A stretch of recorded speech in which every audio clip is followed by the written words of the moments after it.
ओम श्री शक्ति नमः। ओम श्री शक्ति नमः। ओम श्री शक्ति नमः। ओम श्री शक्ति नमः। ओम श्री शक्ति नमः। ओम श्री शक्ति नमः। श्री विष्णु मंदिर में ध्वजारोपण की विधि और महिमा।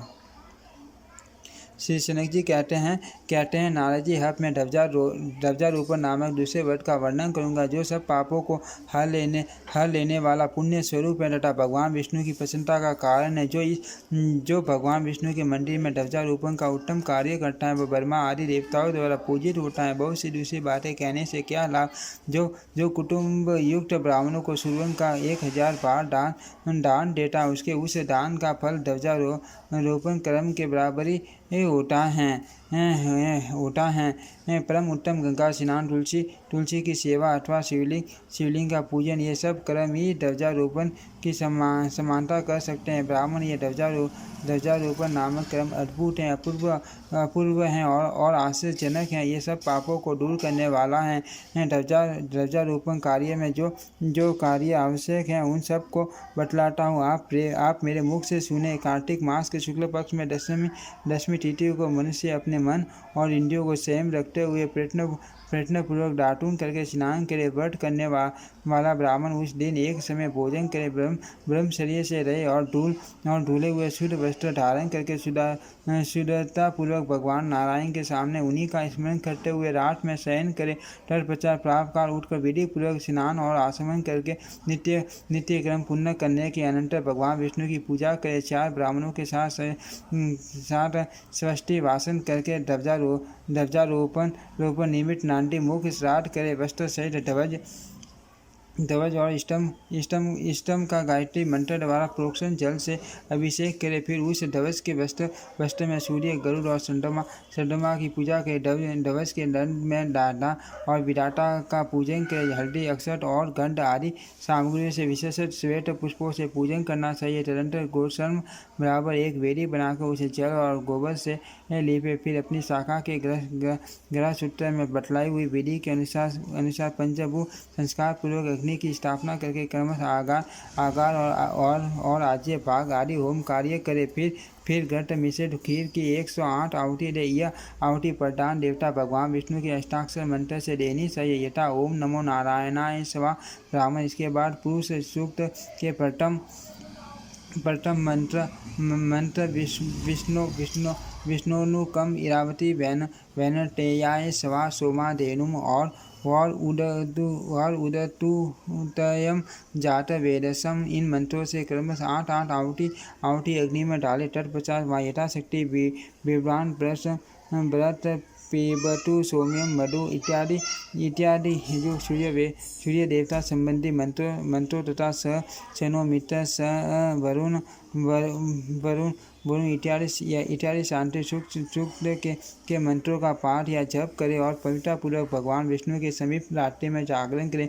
दूसरे दिन प्रातः काल नित्य क्रम समाप्त करके गंध पुष्प आदि के द्वारा क्रमश पहले की तरह ही भगवान की पूजा करनी चाहिए। पहले की तरह ही भगवान की पूजा करना चाहिए। तदनंतर उस सुंदर ध्वज को मंगल वाद्य, सूक्त, पाठ, षोडगान और नृत्य आदि उत्सव के साथ भगवान विष्णु के मंदिर में ले जाए। नारद जी भगवान के द्वार पर अथवा मंदिर के शिखर पर खंभे सहित उस ध्वज को प्रसन्नतापूर्वक दृढ़ता के साथ स्थापित करे। फिर गंध पुष्प, अक्षत, धूप, दीप आदि मनोहर उपचारों तथा पक्षी भोजी आदि पदार्थ युक्त नैवेद्यों से भगवान विष्णु की पूजा करें। इस प्रकार उत्तम एवं सुंदर ध्वज को देवालय में स्थापित करके परिक्रमा करें। इसके बाद भगवान के सामने ही स्तोत्र का पाठ करें। पुंडरीकाक्ष कमल नयन आपको नमस्कार है। विश्व पावन आपको नमस्कार है। ऋषिकेश महापुरुष सबके पूर्वज आपको नमस्कार है, जिनसे ये संपूर्ण जगत उत्पन्न हुआ है, जिनमें ये सब प्रतिष्ठित हैं और प्रलय काल आने पर जिनमें ही इसका लय होगा, उन भगवान विष्णु की मैं शरण लेता हूँ। ब्रह्मा आदि देवता भी जिनके परम भाव यथार्थ स्वरूप को नहीं जानते और योगी भी जिन्हें नहीं देख पाते, उन ज्ञान स्वरूप श्री हरि की मैं वंदना करता हूँ। अंतरिक्ष जिनकी नाभि है, गोलोक जिनका मस्तक है और पृथ्वी जिनका चरण है, उन विश्वरूप भगवान को मैं प्रणाम करता हूँ। संपूर्ण दिशाएं जिनके कान है, सूर्य और चंद्रमा जिनके नेत्र हैं तथा के शाम और यजुर्वेद जिनसे प्रकाशित हुए हैं, उन ब्रह्म स्वरूप भगवान विष्णु को मैं नमस्कार करता हूँ। जिनके मुख से ब्राह्मण उत्पन्न हुए हैं, जिनकी भुजा से क्षत्रियों की उत्पत्ति हुई है, जिनके उन से वैश्य प्रकट हुए हैं और जिनके चरणों से शूद्र का जन्म हुआ है। विद्वान लोग माया के संयोग मात्र से जिन्हें पुरुष कहते हैं, जो स्वभाव निर्मल शुद्ध निर्विकार तथा दोषों से निर्लिप्त हैं, जिनका कहीं अंत नहीं, जो किसी से पराजित नहीं होते और शीर्ष सागर में शयन करते हैं। श्रेष्ठ भक्तों पर जिनकी स्नेह धारा सदा प्रवाहित होती रहती है तथा जो भक्ति से ही सुलभ होते हैं, उन भगवान विष्णु को मैं प्रणाम करता हूँ। पृथ्वी आदि 5 भूत, तन, माता, इंद्रिया तथा सूक्ष्म और स्थूल सभी पदार्थ जिनसे अस्तित्व लाभ करते हैं, सब और मुख वाले उन सर्वव्यापी परमेश्वर को मैं नमस्कार करता हूँ, जिन्हें संपूर्ण लोकों में उत्तम से उत्तम निर्गुण अत्यंत सूक्ष्म परम प्रकाश में परम ब्रह्म कहा गया है।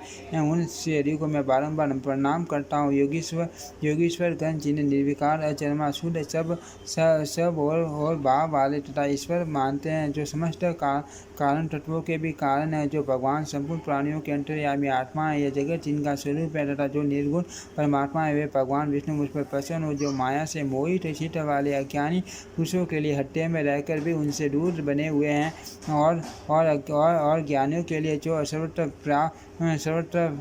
प्राप्त हैं, वे भगवान विष्णु मुझ पर प्रसन्न हो। 4 4 2 5 और 2 अक्षर वाले मंत्रों से जिनके लिए आहुति दी जाती है, वे विष्णु भगवान मुझ पर प्रसन्न हो। जो ज्ञानियों कर्म योगियों तथा भक्त पुरुषों को उत्तम गति प्रदान करने वाले हैं, वे विश्वपालक भगवान मुझ पर प्रसन्न हो। जगत का कल्याण करने के लिए श्री हरि लीला पूर्वक जिन शरीर को धारण करते हैं, विद्वान लोग उन सबकी पूजा करते हैं, वे लीला विग्रहधारी भगवान मुझ पर प्रसन्न और ज्ञानी महात्मा जिन्हें सच्चिदानंद स्वरूप निर्गुण तथा गुणों के अधिष्ठान मानते हैं, वे भगवान विष्णु मुझ पर प्रसन्न हो। इस प्रकार स्तुति करके भगवान विष्णु को प्रणाम और ब्राह्मणों का पूजन करें। तत्पश्चात दक्षिणा और वस्त्र आदि के द्वारा आचार्य की भी पूजा करे। विप्र उसके बाद भक्ति भाव से पूर्ण होकर यथाशक्ति ब्राह्मणों को भोजन करावे। फिर स्त्री पुत्र और मित्र आदि बंधुजनों के साथ स्वयं भी भोजन करे तथा निरंतर भगवान नारायण के चिंतन में लगा रहे। नारद जी जितने क्षणों तक उस ध्वजा की पताका वायु से फहराती रहती हैं, आरोपण करने वाले मनुष्य उतनी पाप आशा निसंदेह नष्ट हो जाती है। महापाठकों से युक्त अथवा संपूर्ण पाठकों से दूषित पुरुष भी भगवान विष्णु के मंदिर में ध्वजा फहराकर सब पाठकों से मुक्त हो जाता है। जो धार्मिक पुरुष ध्वजा को आरोपित देखकर उसका भी अभिनंदन करते हुए सभी अनेकों महापाठकों से मुक्त हो जाते हैं। भगवान विष्णु के मंदिर में स्थापित किया हुआ ध्वज जब अपनी पताका फहराने लगता है, उस समय आधे पल में ही वह उसे आरोपित करने वाले पुरुष के संपूर्ण पापों को नष्ट कर देता है। ओम श्री शक्ति नमः। ओम श्री शक्ति नमः। ओम श्री शक्ति नमः। ओम श्री शक्ति नमः।